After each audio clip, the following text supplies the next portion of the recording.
Welcome to Pen Tool Photoshop. In this tutorial, we'll cover how to path around an object and anchor placement. So all the previous tutorials are fairly basic stuff. You'd see that anywhere on the internet. Everyone explains those exact same training methods and the concepts there. The one thing most tutorials, or pretty much no tutorial on the internet will cover, is how to actually place the anchors, like why you would place them in a certain place, and the logic, like how you think about placing anchors. So this is something exclusive to high-end retouch people that do this a lot and have to get it right first time and path really fast. And this is the underlining way you approach pathing around an object. So this formula might look a bit complicated, which is fine. It's just something you'd want to go over and over a few times. But later on in the later tutorials, I'll explain how I'm applying this formula around an actual picture and the logic behind it. But this is essentially the formula behind pathing fast and not having to go back and fix up your placements. So how it works is you just put a point anywhere on a line. Generally, I put a point on a flat area when I'm pathing something. So you can see the rubber band. I've got this blue line here.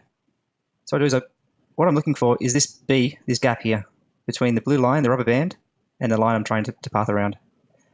So the bigger the gap, the harder it is to fill in this gap. So what I do is I put a point here, and I click and drag. So the way I know how far to drag these control handles out is I want to fill in that gap. So I'm looking down where D is, and I'm looking that gap is filled in.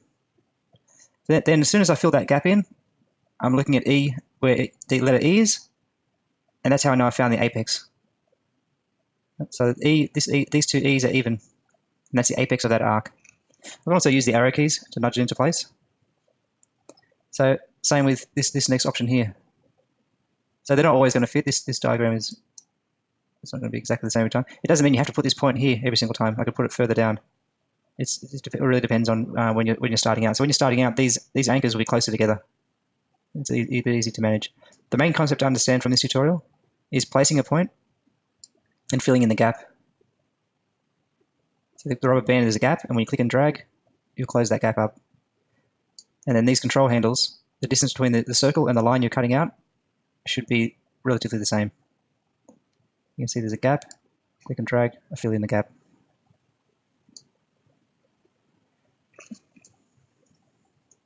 Nudge that into place, click and drag,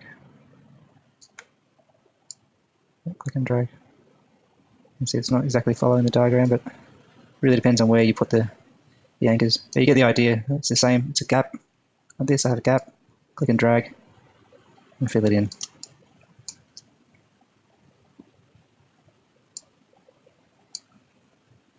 Click and drag, and fill in the gap.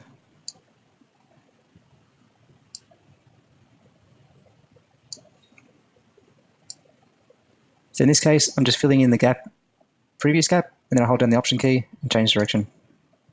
Click and drag, fill in the gap. I'm not worried about this area here. Hold down the Option key, change direction. So I want the direction to come out this way. I don't drag this really long. I just keep it relatively short. Fill in the gap.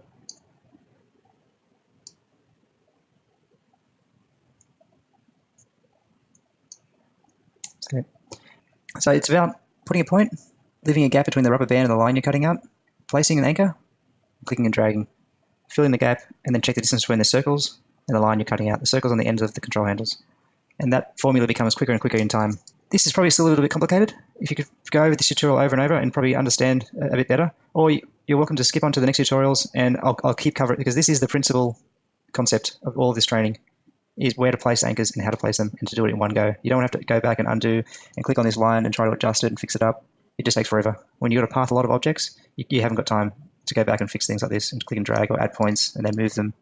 You'll be there all day.